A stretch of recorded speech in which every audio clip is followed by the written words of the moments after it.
Saúdo a toda a igreja na graça e na paz do nosso Senhor Jesus Cristo. Vamos nos colocar em pé para fazermos a leitura da palavra do Senhor. Celebrai com júbilo ao Senhor. Salmo 100 da nossa Bíblia. Salmo 100. Nós vamos fazer essa leitura de forma responsiva. Eu leio primeiro, os irmãos o segundo e assim sucessivamente. Celebrai com júbilo ao Senhor todas as terras. Servi ao Senhor com alegria, apresentai-vos diante dele com cântico. Sabei que o Senhor é Deus, foi Ele quem nos fez e dele somos. Somos o seu povo e rebanho do seu pastoreio. Entrai por suas portas com ações de graças, e nos seus atos com hinos de louvor. Rendei graças e bendizei o nome. Porque o Senhor é bom, a sua misericórdia dura para sempre, e de geração em geração a sua fidelidade. Amém. Ainda em pé, nós vamos fazer uma oração. Eu quero convidar o reverendo Antônio Troncoso para fazer esta oração. Deus Santo, Deus Pai, Deus Misericórdia, nós aqui os teus filhos prostramos-nos reverentemente perante a vossa face diante da qual os anjos tremem e temem, e nós estamos aqui ávidos por ouvir e obedecer a vossa palavra. Senhor, faze-nos esquecer lá fora todas as preocupações que nós temos e concentrarmos tão somente esse trono sublime que está a algum lugar desse universo. Anjos, Senhor, nosso Senhor Jesus Cristo, ao Deus Pai, aquele que se assenta no trono, nós dirigimos nossa oração, pedimos que fale o nosso coração nesta noite. Estamos dispostos para ouvir, para obedecer e sairmos daqui com corações alegres por termos estado com o Senhor. Fala com os pregadores e com cada irmão aqui. É a nossa oração, em nome de Jesus Cristo. Amém. Amém. Ainda em pé, nós vamos louvar a Deus com o hino 19 do nosso cenário Novo Cântico. Eu quero convidar o presbítero Neto para fazer o cântico juntamente com a igreja.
Senhor, na tua ira.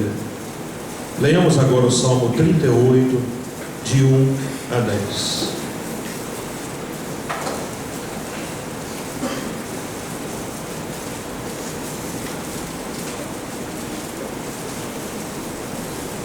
Nós vamos ler da mesma maneira, de forma responsiva. Não me repreendas, Senhor, na tua ira, nem me castigues no teu furor.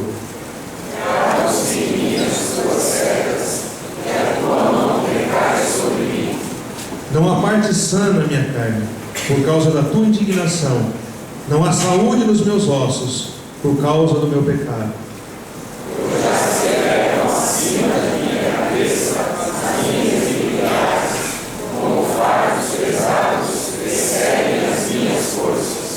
Tornam-se infectas e purulentas as minhas chagas, por causa da minha loucura.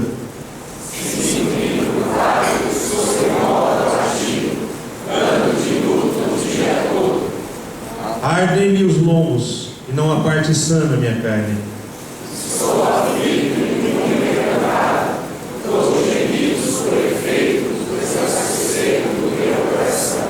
Na tua presença, Senhor, então os meus desejos todos e a minha ansiedade não te é oculta.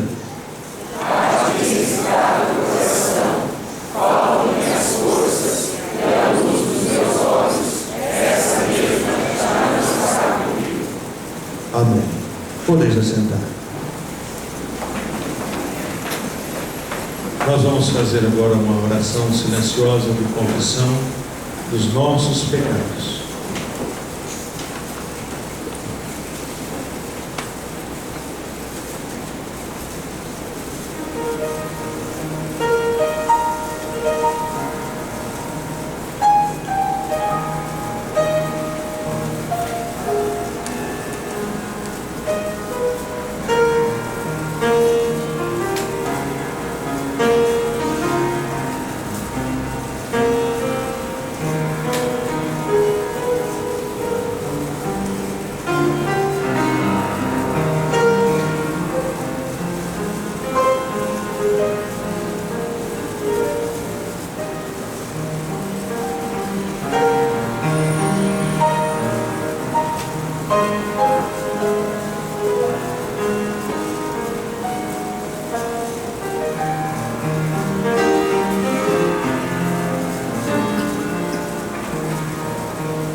Vamos mais uma vez nos colocar em pé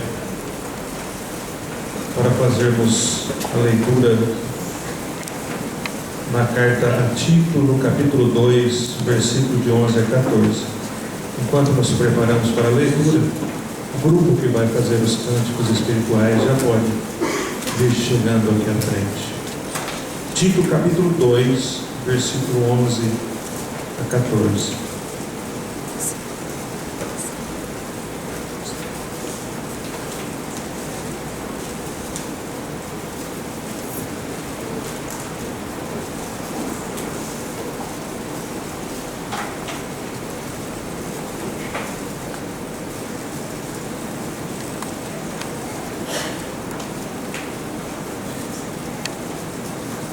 Diz assim: porquanto a graça de Deus se manifestou salvadora a todos os homens, educando-nos para que, renegadas a impiedade e as paixões mundanas, vivamos no presente século sensata, justa e piedosamente, aguardando a bendita esperança e a manifestação da glória do nosso grande Deus e Salvador Cristo Jesus, o qual a si mesmo se deu por nós, a fim de remir-nos de toda iniquidade e purificar para si mesmo um povo exclusivamente seu, zeloso de boas obras. Amém.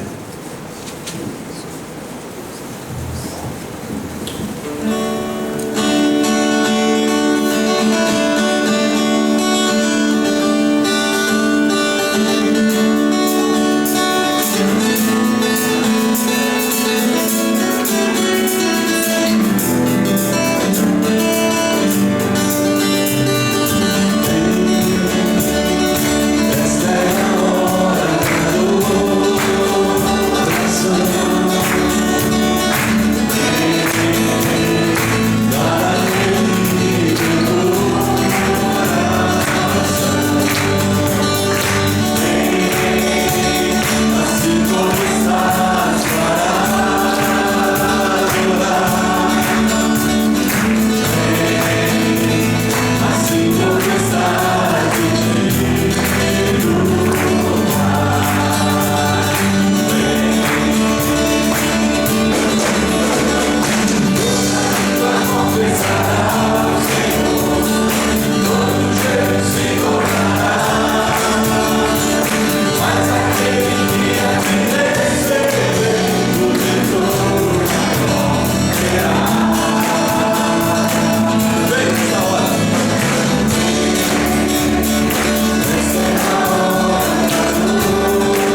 fazer uma oração de consagração dos dízimos e das ofertas. Quero convidar o diácono Juninho para fazer essa oração.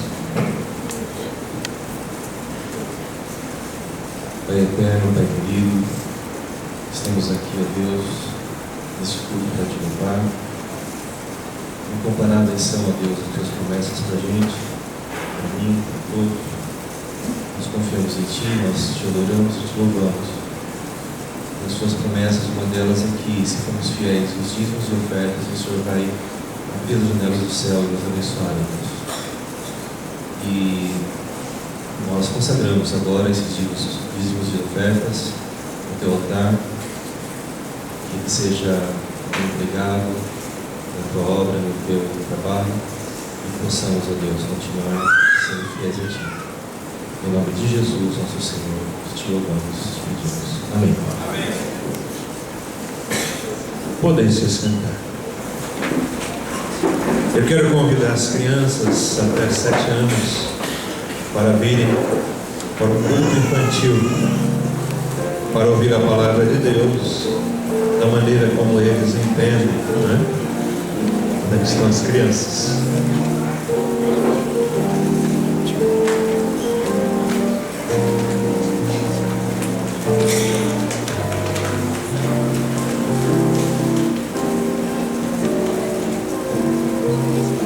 Já chegaram todas? Tem mais duas.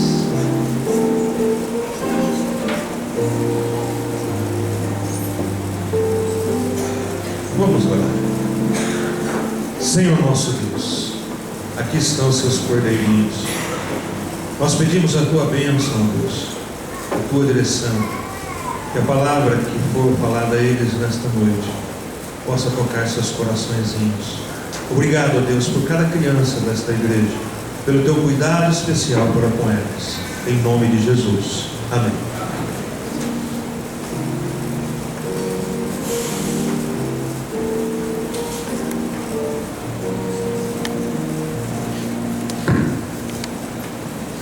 Graça e paz, irmãs e irmãos.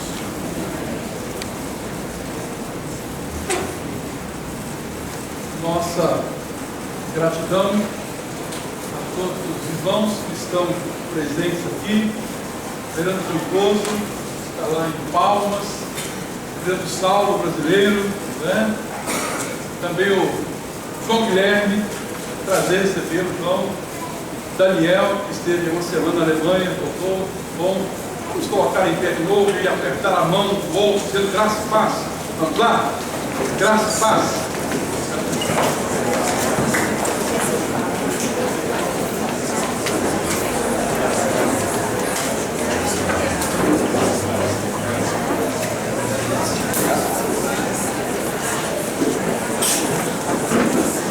Graça e paz, irmãs e irmãos. Assentai. Graça e paz também aos irmãos que nos acompanham em casa pela internet. Esta casa é casa de oração para todos os povos e todos são bem-vindos aqui no culto que nós prestamos ao Senhor. Viu isso? Seja bem-vindo à sua igreja. No próximo sábado, aqui no templo, acontecerá o culto de louvor da mocidade e também da UPA, às 20 horas, próximo sábado. Programação mais para jovens.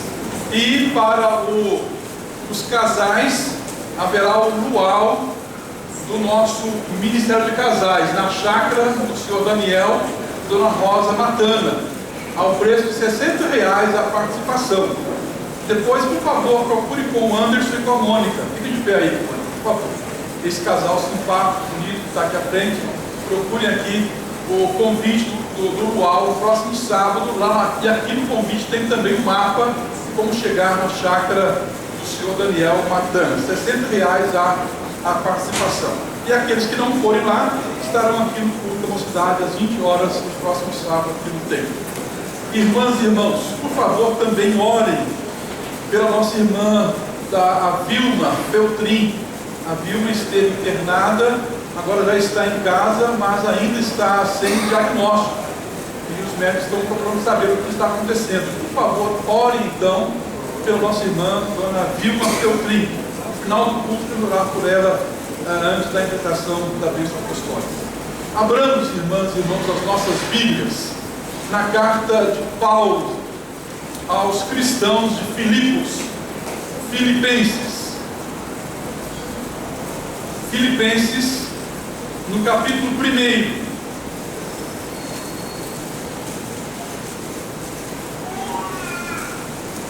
Carta de Paulo aos Filipenses, capítulo 1, leremos do 12 até o 18. Filipenses, capítulo 1, 12 a 18.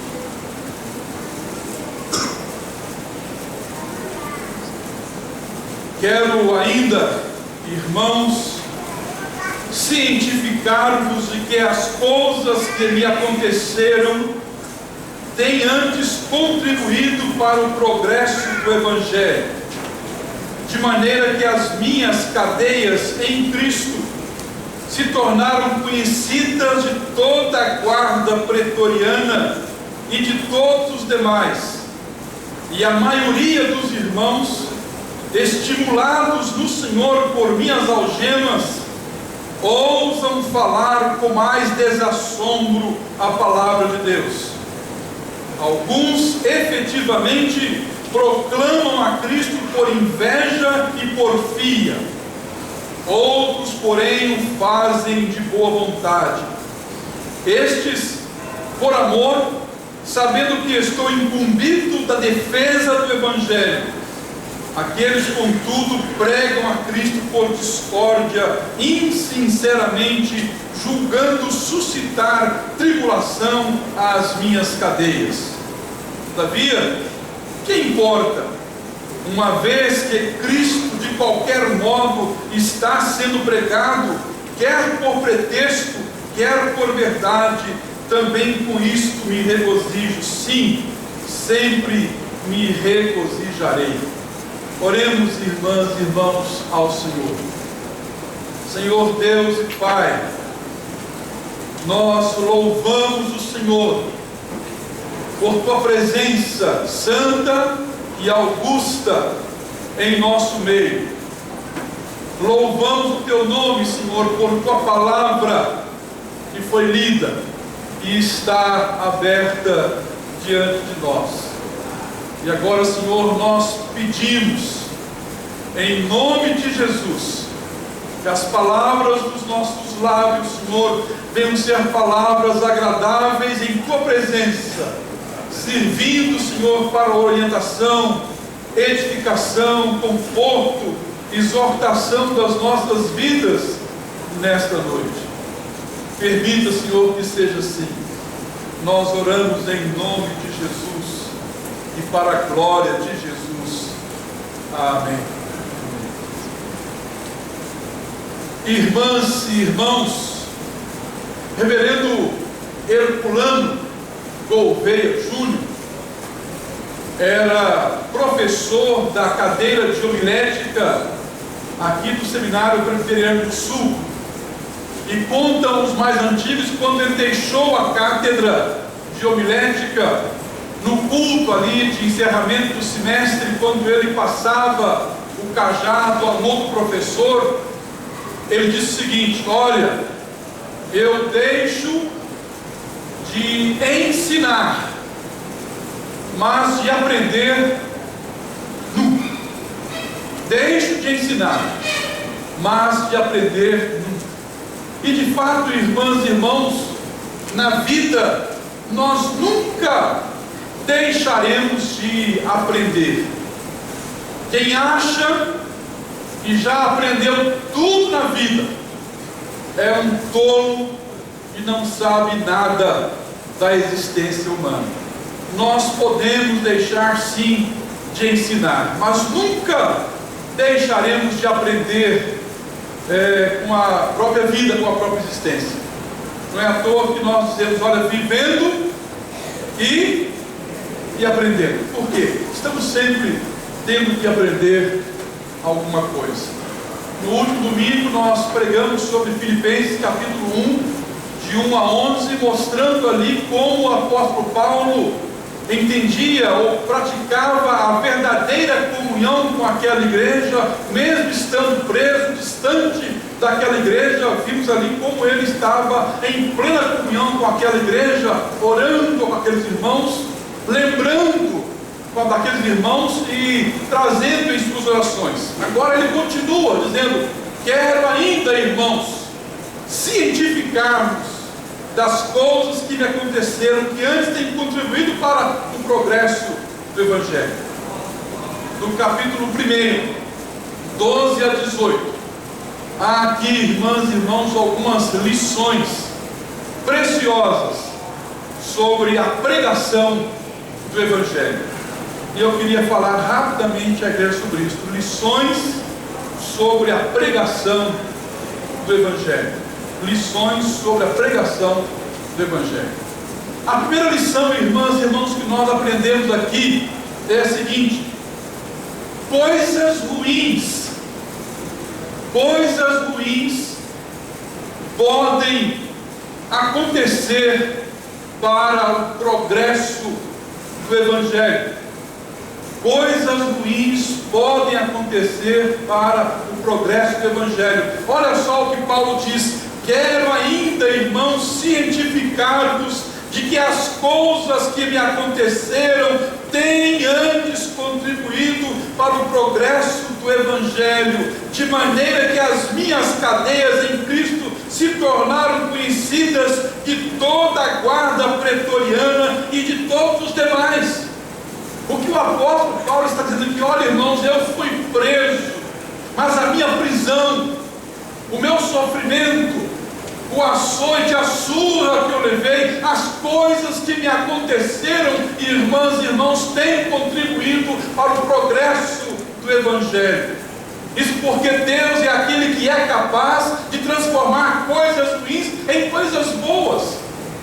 Como o Evangelho, irmãs e irmãos, progrediu, não somente com as viagens de Paulo, mas também com as prisões, com os sofrimentos, com aquilo que aconteceu com ele, aconteceu também para o progresso do Evangelho.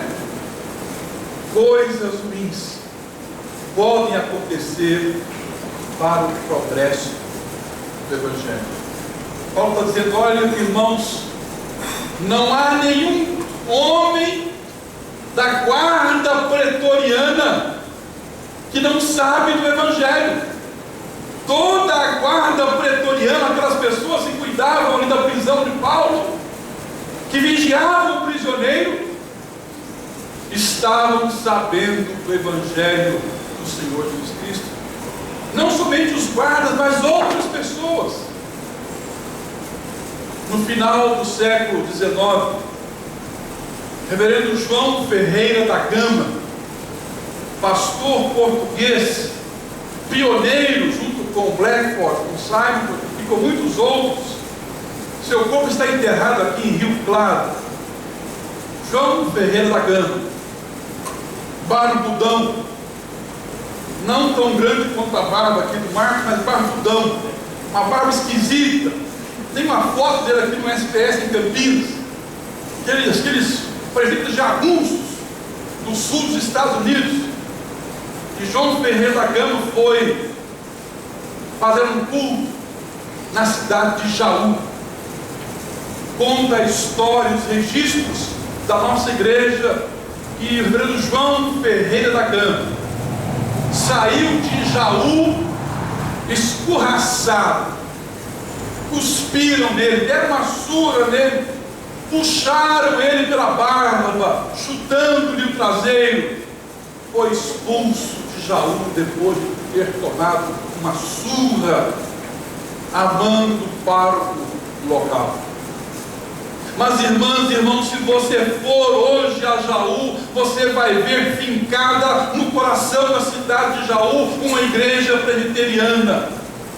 Coisas ruins podem acontecer para o progresso do Evangelho. Quero ainda, irmãos, cientificar-vos de que as coisas que me aconteceram têm antes contribuído para o progresso do Evangelho. Toda a guarda pretoriana tem ouvido falar de Cristo e demais pessoas. Deus é assim. Pode transformar uma prisão, uma surra, um testemunho para o progresso do Evangelho. Talvez Paulo está aqui lembrando exatamente a situação da prisão dele em Filipos. Quando ele vai para Filipos, prega o Evangelho, Lídia se converte, depois ele expulsa o demônio de uma jovem que tinha um espírito adivinhador, e quando ele faz isto, os senhores dessa jovem acabam prendendo Paulo, dando uma surra em Paulo e Silas. E de repente, à meia-noite, depois de ter sido açoitado, levado uma surra, numa completa escuridão, Paulo fala para Silas: Silas, vamos começar a cantar aqui. Silas pensou: esse homem é louco. Depois de levar uma surra, podia estar reclamando do Senhor Deus. Ele começa a louvar e a cantar, e quando Paulo começa a cantar juntamente com Silas, parece que aquela cantoria, aquele louvor mexeu com os céus, e resolve descer à terra e sacudir as prisões daquela cadeia. As coisas que me aconteceram têm antes contribuído para o progresso do Evangelho. Irmãs e irmãos, esta é uma lição que nós devemos aprender sobre a pregação do Evangelho. Coisas ruins podem acontecer para o progresso do Evangelho. Não há, podem prender o evangelista, mas não há como prender o Evangelho. Podem prender o pregador, mas não há como prender o Evangelho. Reverendo João Dilson é missionário da nossa igreja no Senegal, trabalhando num país muçulmano, correndo risco de morte. E quando começou a pregar o Evangelho para algumas crianças que eram exploradas pelo mundo muçulmano, foi preso. Ficou cerca de 6 meses na prisão. E na prisão, ele também pregava o Evangelho. Irmãs e irmãos, coisas ruins podem acontecer para o progresso do Evangelho. Lições sobre a pregação do Evangelho. Em segundo lugar, irmãs e irmãos, coisas ruins podem motivar outras pessoas à pregação do Evangelho. Olha só o versículo 14. E a maioria dos irmãos, estimulados no Senhor por minhas algemas, ousam falar com mais desassombro a palavra de Deus. As algemas de Paulo, as prisões de Paulo, o sofrimento de Paulo, os acontecimentos ali com Paulo acabaram motivando as pessoas a falar sem medo, a falar com desassombro da palavra de Deus. Na verdade, as pessoas que passaram a conhecer a história de Paulo se sentiram motivadas a pregar, a anunciar o Evangelho. A maioria dos irmãos, estimulados no Senhor por minhas algemas, ousam falar com mais desassombro a palavra de Deus. Olhavam para Paulo, talvez o mais tímido dos irmãos, quando sabiam da história de Paulo. Isso não é possível. Eu também preciso falar da palavra de Deus. E se sentiam encorajados, motivados, estimulados para pregar também a palavra do Senhor Deus. Coisas ruins podem motivar outras pessoas à pregação do Evangelho. No início do século XX, a cidade de São José dos Calçados, no norte do Espírito Santo. Também uma turba motivada pelo pároco local colocou fogo no templo da igreja presbiteriana. O templo queimou completamente. Uma tentativa de abafar o crescimento do Evangelho no estado do Espírito Santo. A igreja pequenina, nascente ali, teve o seu templo queimado num ato de violência cruel contra os presbiterianos. Mas, irmãs e irmãos, essa coisa ruim, o templo queimado, acabou motivando os presbiterianos, não somente do Espírito Santo, mas também do leste de Minas. E hoje, o estado do Espírito Santo é o único estado da federação em que todos os municípios deste estado têm presença da igreja presbiteriana. Coisas ruins podem motivar outras pessoas, estimular outros irmãos à pregação do Evangelho. O padre, tentando acabar com a obra local, queimou o templo da igreja. Mas aquele incidente, aquela tragédia, acabou estimulando, motivando mais pessoas à pregação do Evangelho de nosso Senhor Jesus Cristo. Coisas ruins podem também motivar outras pessoas à pregação do Evangelho. Aconteceu isso com Paulo. As cadeias de Paulo, as prisões de Paulo, serviam para muitos irmãos como um acontecimento motivador para a pregação do Evangelho. Irmãs e irmãos, sobre nós pesa a responsabilidade da pregação do Evangelho. E esses fatos possam também nos motivar, nos estimular a pregação do Evangelho. E por fim, irmãs e irmãos, lições sobre a pregação do Evangelho. Coisas ruins podem acontecer para o progresso do Evangelho. Coisas ruins podem motivar outras pessoas à pregação do Evangelho. E por fim, a fragilidade e a imperfeição do vaso não diminui a excelência do Evangelho. Olha só o que Paulo diz: alguns efetivamente proclamam a Cristo por inveja e porfia, outros, porém, fazem de boa vontade.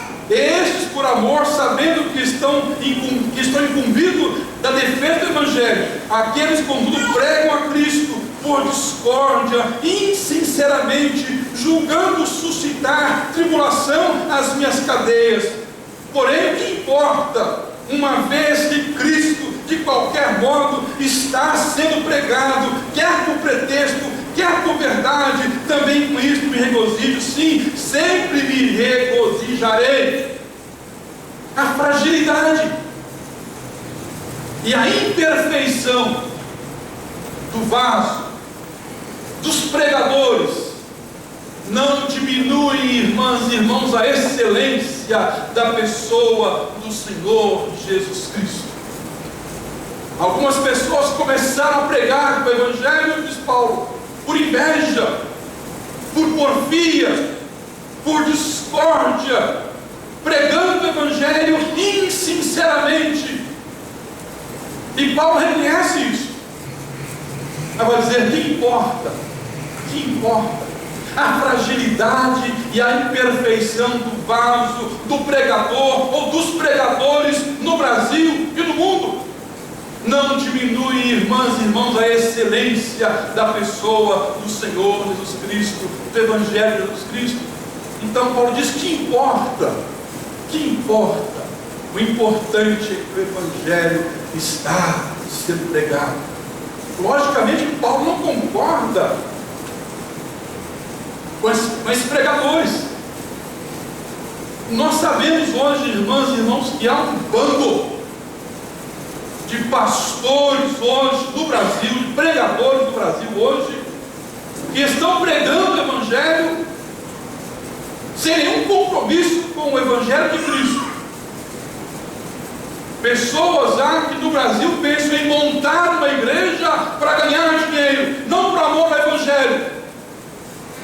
Mas eu quero afirmar isso: a fragilidade, a imperfeição do vaso não diminui a excelência da pessoa de Jesus Cristo. O importante, Paulo está dizendo, Cristo está sendo pregado, e eu me regozijo, me alegro com isso.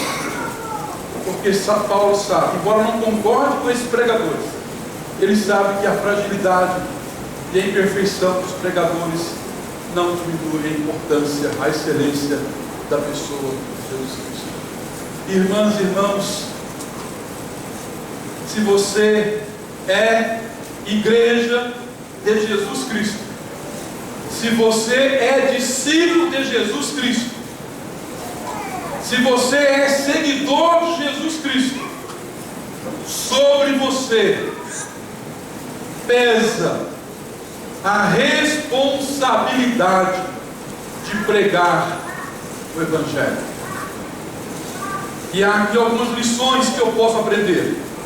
Primeiro, coisas ruins podem acontecer para o progresso do Evangelho. Segundo, coisas ruins podem motivar, estimular outras pessoas a pregar sem medo o Evangelho. E terceiro, a fragilidade e a imperfeição do vaso não diminui a excelência do Evangelho.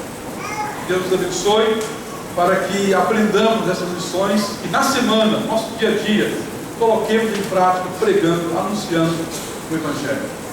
Amém? Amém. Vamos colocar em pé e vamos orar ao Senhor. Aliás, antes da oração, cantar 368. Por favor, Neto.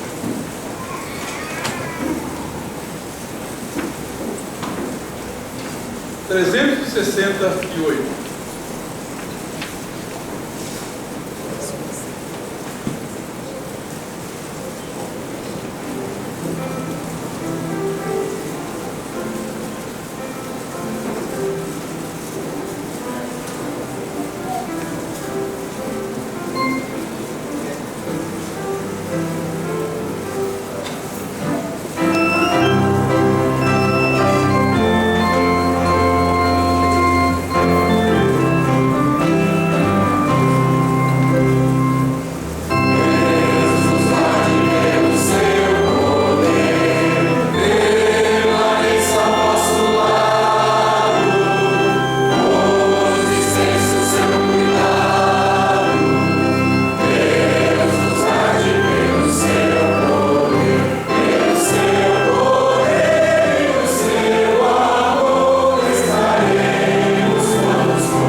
Senhor Deus, nosso Pai querido, mais uma vez, Senhor, nós louvamos o Teu nome e não nos cansamos, Pai, de louvá-lo, de bendizer o Teu nome, ó Deus, de render-te graças, de adorar o Senhor na beleza da Tua santidade. Louvado seja o nome do Senhor.